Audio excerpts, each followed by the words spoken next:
पाकिस्तान में आज बम धमाका हुआ है जिसमें 28 लोग मारे गए। तो 2 बम धमाके हुए थे, बलूचिस्तान में ही हुए दोनों बम धमाके। और इस मौके में हुए जब कल इलेक्शन है, तो उससे एक दिन पहले 2 डिस्ट्रिक्ट पड़ते, एक पिस्किन और किला सफ़ीउल्लाह। तो इन 2 डिस्ट्रिक्ट को में निशाना बनाया गया था। पहले जो अटैक होता है पिस्किन में होता, और ये इलेक्शन ऑफिस के बाहर हुआ था। इंडिपेंडेंट कैंडिडेट असफकंदर ककर, ये PB-47 सीट से चुनाव लड़े, तो इनके ऑफिस के बाहर ये हमला हुआ था। इनके ऑफिस के सामने एक बाइक खड़ी हुई थी जिसमें एक्सप्लोसिव को रखा हुआ था। तो उसी दौरान बम धमाका हुआ, बाइक में रखा गया था जो एक्सप्लोसिव, उसने विस्फोट हुआ उसके अंदर। तो फिर जो आसपास के लोग थे उसके चपेटे में आ गए। अभी तक 18 लोगों की मौत की खबर आई है यहाँ से। जबकि दूसरा अटैक था वो किला सफ़ीउल्लाह में हुआ।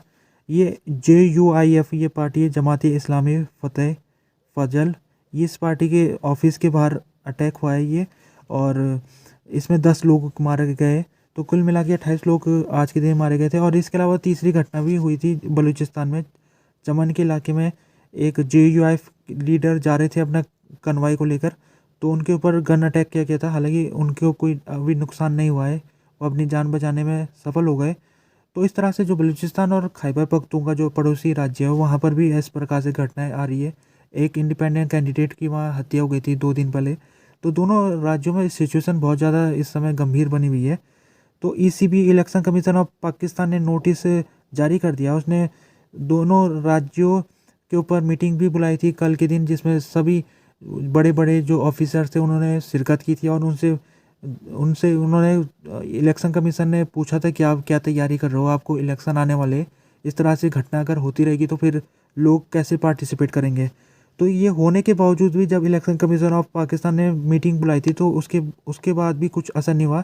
तो आज इलेक्शन कमीशन ऑफ पाकिस्तान ने फिर से नोटिस जारी किया है, और उसने जो बड़े ऑफिसर्स हैं उनसे रिपोर्ट मांगी है कि बताइए हमको कि क्या क्या हुआ, किस समय क्या क्या इस कौन कौन लोग शामिल हैं, और क्या क्या आप कदम उठा रहे हो कि कल ऐसा ना हो।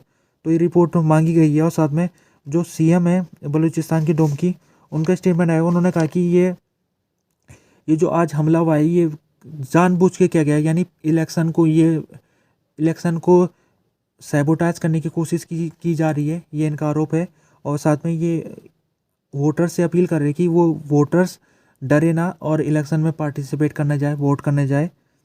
तो इन दोनों राज्यों में, बलूचिस्तान और खैबर पख्तूनख्वा में जितने भी हमले हो रहे, वो हमले 90% है टोटल पाकिस्तान का, अगर हमलों की बात की जाए, टेरर हमलों की। तो इन दोनों राज्यों में जब इतने हमले हो रहे थे, तो कुछ ऐसे मेंबर्स ऑफ पार्लियामेंट थे जो इन दो राज्यों से आ रहे थे।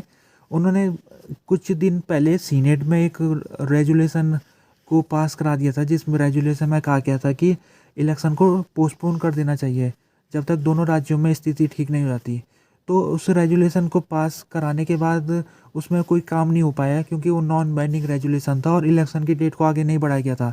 तो ये कयास लग रही थी कि क्योंकि दोनों स्टेट इस समय उनकी जो स्थिति है वो ठीक नहीं है सिक्योरिटी के हिसाब से, तो उनके इलेक्शन अगर इस समय होते तो फिर लोग उसमें पार्टिसिपेट नहीं करने जाएंगे, क्योंकि लोगों को अपनी जान का खतरा लगेगा। तो जो आज हमला हुआ है, तो ऐसा लगता है कि कल के दिन जो वोट है वो इन दो राज्यों में काफ़ी कम पड़ेगा, क्योंकि लोगों को अपनी सिक्योरिटी को लेकर वो संतुष्ट नहीं होंगे। जब इलेक्शन जो कैंडिडेट है उनके ऑफिस में बम धमाके हो रहे हैं, तो फिर लोगों को तो, वो तो आम नागरिक है, उनको तो निशाना आसानी से बनाया जा सकता है।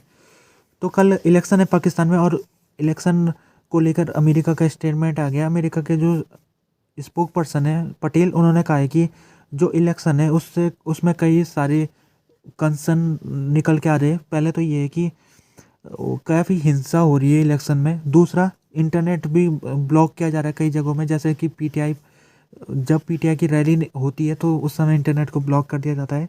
इसके अलावा मीडिया फ्रीडम भी कम हो चुकी है।